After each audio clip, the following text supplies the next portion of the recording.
Я повинен сказати, що Лукашенко практично знищує репутацію Білорусі. Якщо вчора весь мір, ми тут в Україні захопленням стачили за протестами в вашій країні. А зараз Білорусь – це є ще одна країна-агресор. Що з цим робити?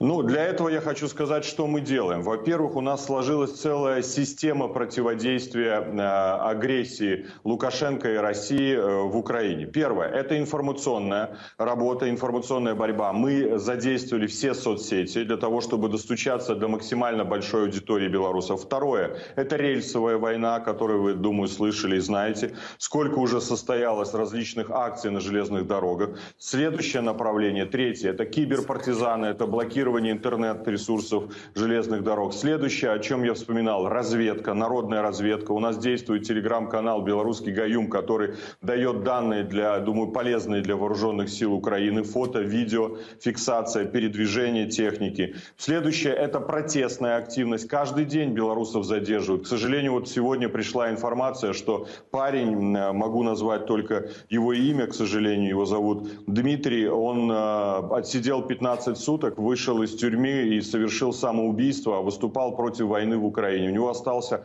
один ребенок-инвалид, его уволили с работы, то есть ему не за что было жить. Следующее направление – это коалиция протестных дворов. Это максимальное присутствие визуальное, где только возможно по всей Беларуси. Следующее направление – это сам издат. Это издание газет и листовок, которые распространяются. Ну и, конечно, военные подразделения, два уже фактических, которые вошли в состав вооруженных сил Украины. Это батальон Калиновского и это полк Погоня, бывших офицеров, в том числе офицеров спецназа. То есть мы можем сегодня говорить о системе действий в поддержку Украины. Мы боремся за вашу свободу и независимость и, конечно, понимаем под вашей свободой и независимость Беларуси.